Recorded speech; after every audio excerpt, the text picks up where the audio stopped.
지구에서 조금 더 현명하게 살아가기 위한 방법을 저는 식물에서 얻을 수 있다고. 식물들이 누군가에게 전시되기 위해서 있는 건 아니거든요. 안녕하세요. 수목원에서 일하는 식물분리학자 허태입입니다.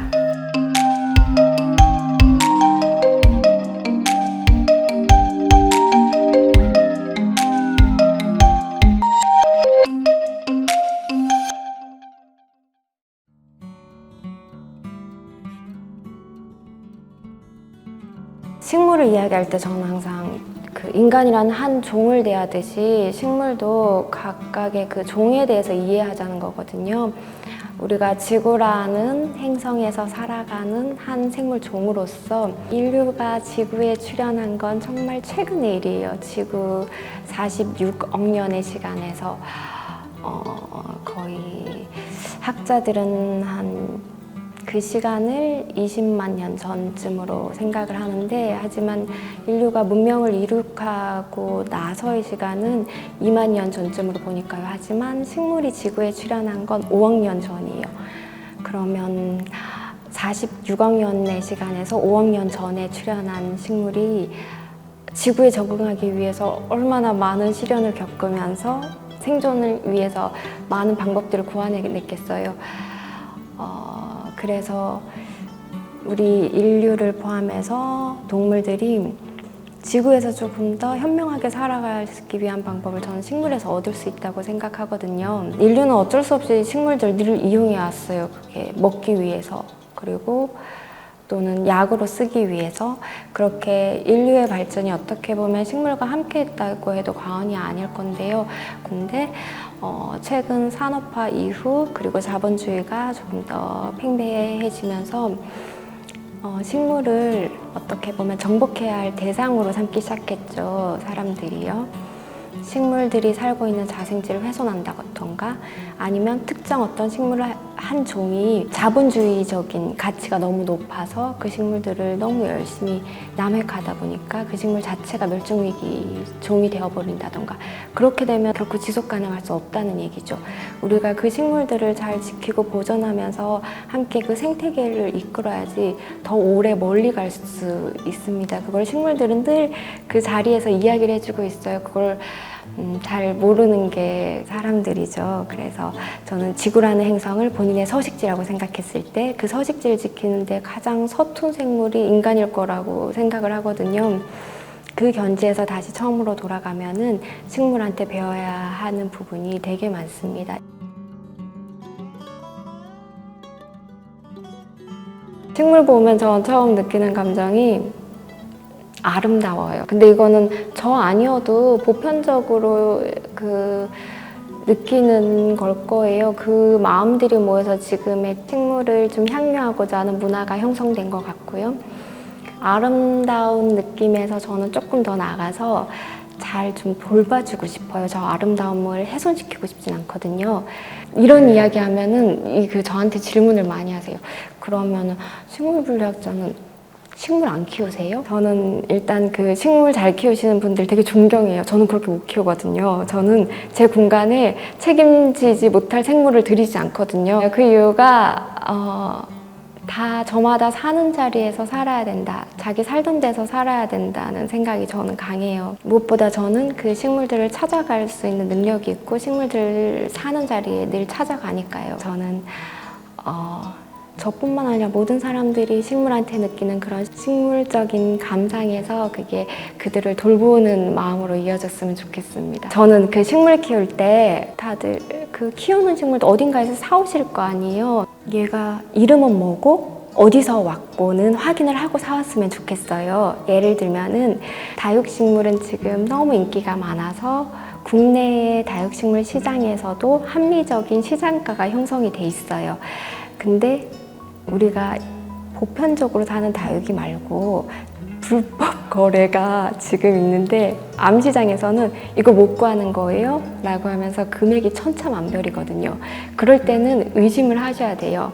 아, 이건 불법 거래로 나한테 도착한 아프리카 어느 지역 또는 남미 어느 지역의 다육일 수도 있겠구나 라는 합리적인 의심을 하고 시작하셔야 돼요. 그래서 다육이나 여러분들의 반려식물을 선택하실 때는 항상 이 친구가 어디서 여기로 왔을까? 경로를 생각하는 것과 너는 누구니? 물어보는 거. 그건 꼭 말씀드리고 싶습니다.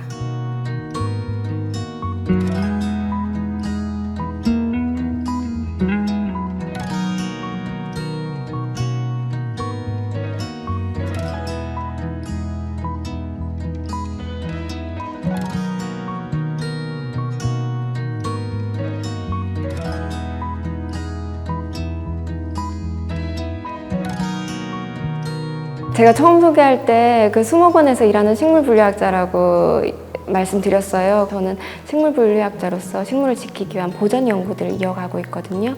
그러면 수목원에서 보전을? 이라고 또 질문할 수 있겠죠. 저는 그 수목원 찾아오시는 분들께 한 번씩 이런 질문을 해요. 수목원이나 식물원에 무엇하러 오세요? 라고 여쭙는데 어떻게 보면 되게 우문일 수 있죠. 뭐 식물 보러 가죠. 뭐하러 가요? 그러면 왜 여기 식물들이 있을까요? 식물들이 누군가에게 전시되기 위해서 있는 건 아니거든요. 수목원과 식물원에 식물들이 모이게 된 이유는 원래 살던 땅에서 살지 못하게 되었기 때문이에요. 우리가 개발을 해야 될 경우에는 어쩔 수 없이 자연의 일부를 훼손해야 되잖아요. 그 경우 그 땅에서만 살고 있는 희귀식물이 있을 수가 있어요. 그래서 함부로 그 서식지를 뭉갤 수가 없는 상황이 있거든요. 그럴 경우에는 원래 그 식물이 살던 서식지와 똑같은 환경을 만들어주고 거기에 그 식물을 옮겨 심어줘요. 이러한 사연으로 모인 식물이 하나뿐일까요?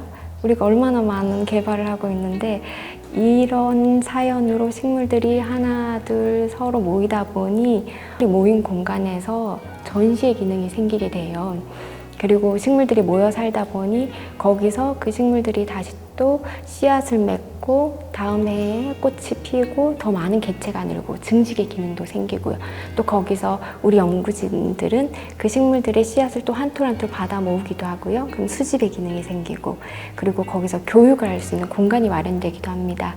그래서 저는 수목원 찾는 분들께 예쁜 꽃 없어요 라기보다는 오셔서 이렇게 사연 있는 식물들이 여기에 어떤 이유에서 모였구나, 이 식물의 이름은 뭐고 식물학적 위치는 어떤 거구나를 알아가는 공간이었으면 좋겠다고 말씀드리거든요.